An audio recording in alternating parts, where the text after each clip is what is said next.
50 বছরে ভাটপাড়া পৌরসভায় যা উন্নয়ন হয়নি সে উন্নয়নও হয়েছে। মানুষের রায়কে সম্মান দিয়ে কোনো ক্ষেত্রে মনে হয় চেয়ার আঁকড়ে থাকা ঠিক না।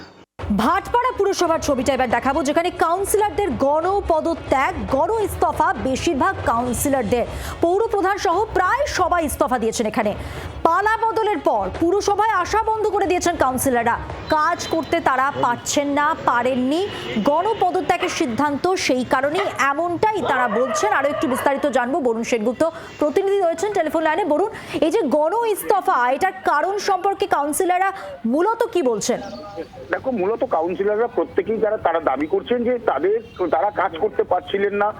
শুধুমাত্র যে এই দল বদল হয়েছে তার সেই সময় না, যেসব রাস্তাঘাট ভাটপাড়া পৌরসভা অঞ্চলে তারা টেন্ডার হয়েছিল সেই রাস্তাঘাটও দেখা গিয়েছে যে কিছুটা হয়ে যাওয়ার পরে সেই রাস্তাঘাট বন্ধ হয়ে গিয়েছে। পাশাপাশি বিভিন্ন জায়গায় নোংরা আবর্জনা পড়ে রয়েছে, এমনটাও কিন্তু তারা দাবি করছেন যে তারা বিভিন্ন সময় তারা চাইলেও কোনো এক অজ্ঞাত কারণে, তারা অনেকেই বলছেন কোনো এক অজ্ঞাত কারণে সেই কাজ তারা করতে পারছিলেন না। অনেকেই আবার বলছেন একেবারেই যে সাংসদ বিধায়ক ছিলেন সোমনাথ শ্যাম, তিনি মূলত পরিচালনা করতেন এই পৌরসভা। সোমনাথ শ্যামকে আমরা টেলিফোনে পেয়ে গেছি। সোমনাথ বাবু, ভাটপাড়া পুরসভার যা অবস্থা, যেখানে কাউন্সিলররা গণ পদত্যাগ করছেন এবং তারা বলছেন তারা কাজ করতে পারছেন না, তারা কাজ করতে পারেননি, কি বলবেন আপনি? কিছু ভাবছেন এরপর? দেখুন, পারেননি কথাটা ভুল। কেন 4.5 বছর সামথিং বোর্ড চলেছে, সেখানে কাজ হয়েছে এবং 50 বছরে ভাটপাড়া পৌরসভায় যা উন্নয়ন হয়নি সে উন্নয়নও হয়েছে এবং এখনো প্রচুর কাজ বাকি, যেগুলো আপাসের কাজ, পথশ্রীর কাজ, সবটাই এখনো প্রায় হাফ কমপ্লিটেড হয়ে রয়েছে। সেগুলো পূরণ হলে আগামী 10 বছরের মধ্যে কোনো রাস্তা ঘাট ড্রেন ভাটপাড়া পৌরসভার আর কোনো খরচা করতে হবে না, সেই জায়গায় এসে রয়েছে, থমকে রয়েছে। কিন্তু বিভিন্ন পরিস্থিতির যেটা সামাল দিতে পারছেন না কাউন্সিলররা এবং অনেক জায়গায় ঠিক মতন ভাবে কাজ না হওয়াতে বিভিন্ন মানুষের বিক্ষোভ আসাতে। সোমনাথবাবু, একটু বিরত করে জিজ্ঞেস করবো, এই যে পরিস্থিতির কথা আপনি বলছেন, এই পরিস্থিতিগুলো কি কি?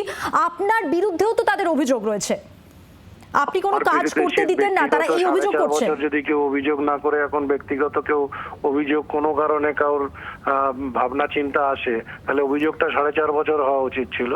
সেটা সোমনাথ বাবু, আপনার বিরুদ্ধে যেটা অভিযোগ তাদের, তারা বলছেন আপনি পুরসভার সমস্ত কাজই কুক্ষিগত করে রেখেছিলেন, কাজ করতে দিতেন না তাদের, তাই তারা কাজ করতে পারছেন না, তারা বিরক্ত, তাই তারা পদত্যাগ করছেন। না, এটা বলেছেন শুধু দেবজ্যোতি ঘোষ। তাছাড়া আর আমার মনে হয় আপনি কোনো কাউন্সিলরের কাছ থেকে এই কথা পাবেন না। সব কাউন্সিলরই একমত এবং সবাই এক জায়গায় আছে, শুধু একমাত্র দেবজ্যোতি ঘোষ ভাই। তাহলে এরা ইস্তফা দিচ্ছেন কেন? আপনি বর্তমান এলাকার পরিস্থিতি খুব ভালোভাবেই জানেন।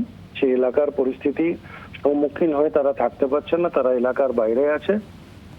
ম্যাক্সিমাম কাউন্সিলররা এলাকার বাইরে, তারা পরিষেবা দিতে পারছে না মানুষ। কেন দিতে পারছেন না বলে আপনি মনে করছেন?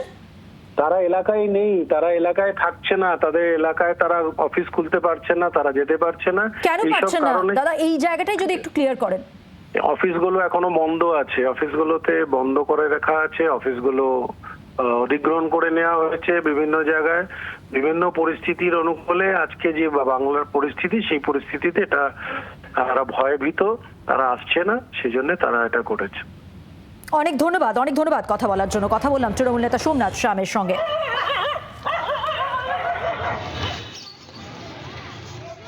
নির্বাচনের ফল বেরোনোর পর চেয়ারম্যান মিউনিসিপ্যালিটি আসছিল না, স্বাভাবিকভাবেই পৌর পরিষেবা চালিয়ে যাওয়া খুব সমস্যা হচ্ছিল।